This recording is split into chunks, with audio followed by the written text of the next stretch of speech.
Hello दोस्तों, आज हम लोग अपने इस वीडियो में साइंस के कुछ क्वेश्चन करेंगे। तो चलिए देखते हैं कि आज हमारे इस वीडियो में क्या क्या क्वेश्चन है। तो देखिए, हमारा आज का पहला क्वेश्चन है कि आवेश का मात्रक है। क्या पूछ रहा है कि आवेश का जो है वो मात्रक क्या है, ये हम लोगों से पूछ रहा है। आवेश यानी कि चार्ज, जिसे हम लोग इंग्लिश में क्या बोलते हैं, चार्ज। चार्ज का जो मात्रक होता है वो क्या होता है, कूलाम। तो इसका करेक्ट आंसर क्या हो जाएगा, ऑप्शन ये जो है इसका वो करेक्ट आंसर हो जाएगा, कूलाम। अब चलिए अगला क्वेश्चन देखते हैं। तो हमारा अगला क्वेश्चन है कि विटामिन ए की कमी से कौन सा रोग होता है। क्या पूछ रहा है कि विटामिन ए की कमी से जो है वो कौन सा रोग होता है। तो विटामिन ए की कमी से जो है वो रतौंधी रोग होता है। तो ऑप्शन सी जो है इसका वो राइट आंसर हो जाएगा, रतौंधी। चलिए अगला क्वेश्चन देखते हैं। तो हमारा अगला क्वेश्चन है कि सूर्य के प्रकाश से कौन से तत्व की पूर्ति होती है। क्या बोल रहा है कि सूर्य के प्रकाश यानी कि सन की जो लाइट है उससे हम लोगों को कौन से तत्व की जो है वो पूर्ति होती है। तो मैं आप लोगों को बता देता हूँ कि जो सूर्य का प्रकाश यानी कि सनलाइट होता है उससे हम लोगों को विटामिन डी मिलती है। तो ऑप्शन बी जो है इसका वो राइट आंसर हो जाएगा, विटामिन डी। अब चलिए आगे देखते हैं आगे क्या पूछ रहा है। तो हम लोगों से आगे पूछ रहा है कि ईसीजी किससे संबंधित है। क्या बोल रहा है कि ईसीजी जो है वो किससे संबंधित है। तो ईसीजी जो है वो हृदय से संबंधित है, यानी कि हार्ट से संबंधित है। तो ऑप्शन बी जो है इसका वो राइट आंसर हो जाएगा, हृदय से, या फिर जिसे हम लोग इंग्लिश में क्या बोलते हैं, हार्ट। अब चलिए अगला क्वेश्चन देखते हैं। तो हमारा अगला क्वेश्चन है कि विटामिन डी की कमी से कौन सा रोग होता है। क्या बोल रहा है कि विटामिन डी की कमी से जो है वो कौन सा रोग होता है। तो विटामिन डी की कमी से जो है वो रिकेट्स होता है। तो ऑप्शन बी जो है इसका वो राइट आंसर हो जाएगा। देखिए हमारा अगला क्वेश्चन है कि 1 हॉर्स पावर के वाट होते हैं, यानी कि 1 हॉर्स पावर बराबर कितने वाट होते हैं, हम लोगों से ये पूछ रहा है। तो मैं आप लोगों को बता देता हूँ कि 1 हॉर्स पावर जो बराबर जो है वो 746 वाट होता है। तो ऑप्शन बी जो है इसका वो राइट आंसर हो जाएगा। और एक चीज़ और ध्यान में रखिएगा कि हॉर्स पावर को जो है वो एचपी से डिनोट किया जाता है। तो अगर आप लोगों से कहीं लिख दे कि 1 HP बराबर कितना होता है तो वहाँ आप गड़बड़ाइएगा नहीं, क्योंकि HP जो है वो हॉर्स पावर को ही HP से डिनोट किया जाता है। अब चलिए अगला क्वेश्चन देखते हैं। तो हमारा अगला क्वेश्चन है कि महो किसका मात्रक है। क्या पूछ रहा है कि महो किसका मात्रक है। देखिए यहाँ पे कन्फ्यूजन मत कीजिएगा, एक होता है ओम और एक होता है महो, ठीक है। तो यहाँ पे हम लोगों को जो पूछ रहा है वो पूछ रहा है महो। तो महो जो है वो विद्युत चालकता का मात्रक है। तो ऑप्शन ए जो है इसका वो राइट आंसर हो जाएगा, महो जो है वो विद्युत चालकता का मात्रक है। और एक और क्या होता है, एक और होता है ओम। ओम जो होता है वो प्रतिरोध का मात्रक होता है।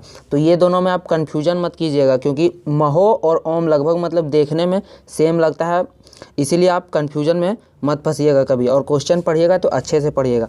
अब चलिए अगला क्वेश्चन देखते हैं। तो हमारा अगला क्वेश्चन है कि हीरे के चमकने का प्रमुख कारण है। क्या बोल रहा है कि हीरा यानी कि डायमंड जो होता है वो चमकता है, तो उसका जो चमकता है वो किस कारण से वो चमकता है। तो उसका चमकने का जो कारण होता है वो पूर्ण आंतरिक प्रवर्तन होता है, यानी कि ऑप्शन सी जो है इसका वो राइट आंसर हो जाएगा, पूर्ण आंतरिक प्रवर्तन, या फिर जिसे हम लोग क्या बोलते हैं, टोटल इंटरनल रिफ्रैक्शन। अब चलिए आगे देखते हैं आगे क्या पूछ रहा है कि रेडियो एक्टिवता का मात्रक है। क्या पूछ रहा है कि रेडियो एक्टिवता का मात्रक जो है वो क्या है। तो रेडियो एक्टिवता का जो मात्रक होता है वो क्यूरी होता है। तो ऑप्शन बी जो है इसका वो राइट आंसर हो जाएगा, क्यूरी। अब देखिए आगे क्या बोल रहा है कि मिट्टी के तेल यानी कि केरोसिन में रखे जाने वाली धातु है। क्या पूछ रहा है कि मिट्टी के तेल या फिर केरोसिन में जो है वो कौन सी धातु को रखी जाती है। तो लगभग सभी लोगों को पता होगा कि मिट्टी के तेल यानी कि केरोसिन में जो है वो सोडियम धातु को रखा जाता है, क्योंकि सोडियम जो है वो बहुत ही रिएक्टिव मेटल है। मतलब कि इसको हम लोग ऐसे अगर एटमॉस्फेयर में छोड़ दें तो ये बहुत जल्दी ही प्रतिक्रिया करना शुरू कर देता है, इसीलिए इसको जो है वो मिट्टी के तेल में रखा जाता है। और सोडियम का एटॉमिक नंबर कितना होता है, इसका एटॉमिक नंबर जो होता है वो 11 होता है। और सोडियम को हम लोग डिनोट करते हैं Na से। अब चलिए अगला क्वेश्चन देखते हैं। तो हमारा अगला क्वेश्चन है कि निम्नलिखित में से किस विटामिन में धातु होती है। क्या बोल रहा है कि निम्नलिखित में से किस विटामिन में धातु होती है, यानी कि कौन से विटामिन में धातु होती है, ये हम लोगों से पूछ रहा है। तो आप लोग याद रखिएगा कि विटामिन B12 में जो है वो धातु होती है। तो ऑप्शन सी जो है इसका वो राइट आंसर हो जाएगा, विटामिन B12। अब देखिए आगे क्या बोल रहा है कि लौह तत्व की कमी से कौन सा रोग होता है। क्या पूछ रहा है कि लौह तत्व की कमी से कौन सा रोग होता है। तो लौह तत्व की कमी से जो है वो एनीमिया रोग होता है। तो ऑप्शन बी जो है इसका वो राइट आंसर हो जाएगा, एनीमिया। अब चलिए आगे देखते हैं। तो हम लोग से आगे क्या पूछ रहा है कि एलपीजी में मुख्यतः होता है। क्या बोल रहा है कि एलपीजी में जो है वो मुख्यतः क्या होता है। सबसे पहले आप जानिए कि एलपीजी का फुल फॉर्म क्या होता है। एलपीजी का फुल फॉर्म होता है लिक्विफाइड पेट्रोलियम गैस। और एलपीजी जो हम लोग अपने घरों में खाना बनाने के लिए यूज करते हैं जो सिलेंडर, वही एलपीजी उसमें भरा हुआ होता है।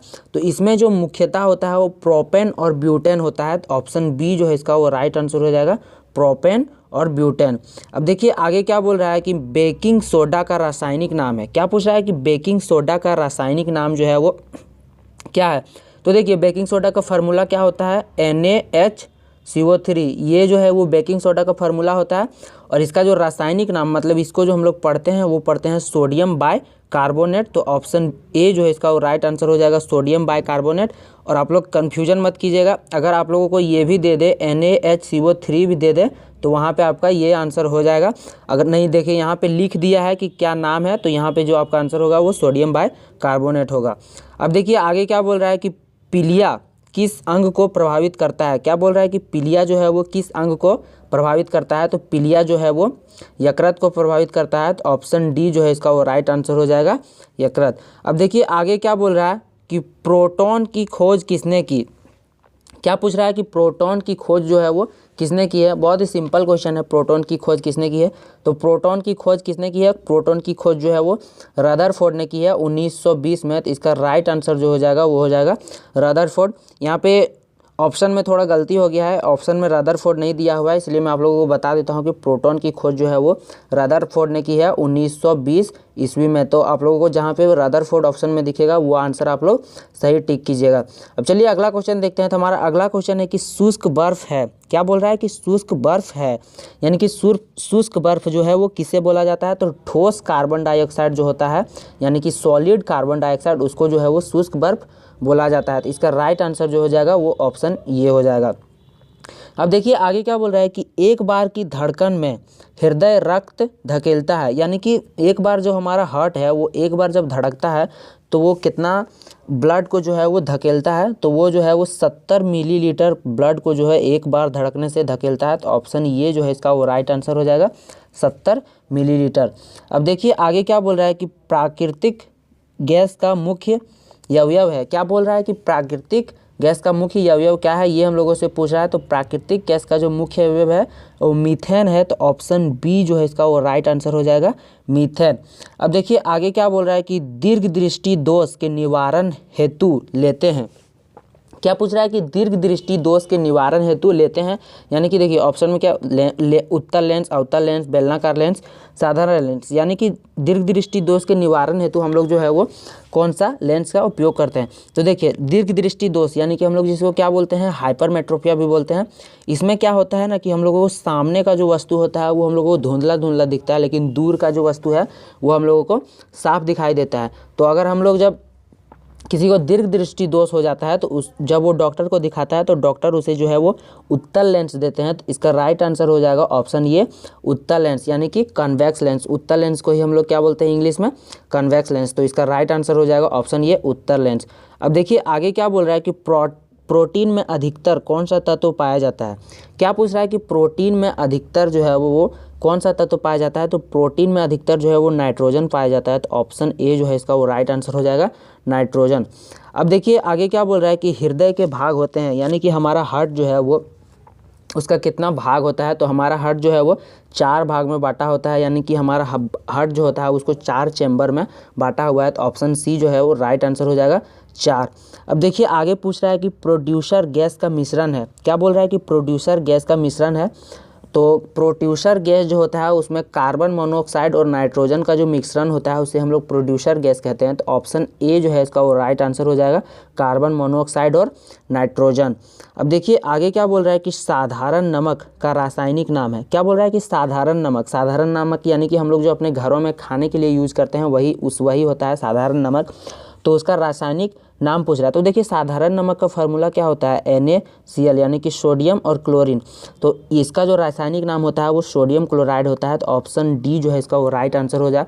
और अगर इसके जगह पे सोडियम क्लोराइड ना दे के आपको NaCl दे दे तो वहाँ पे भी आप NaCl आंसर अपना टिक कर सकते हैं। आप ये कन्फ्यूज मत कीजिएगा। अब चलिए आगे देखते हैं। आगे क्या बोल रहा है कि मसूड़ों में होने वाली बीमारी है। क्या बोल रहा है कि मसूड़ा, मतलब कि हमारा जो मसूड़ा है यानी कि दांत के पास जो हमारा मसूड़ा होता है वो उसमें जो है कौन सी बीमारी होती है। तो ये आप याद रखिएगा कि दांत के पास हमारा जो मसूड़ा होता है उसमें स्कर्वी बीमारी होती है।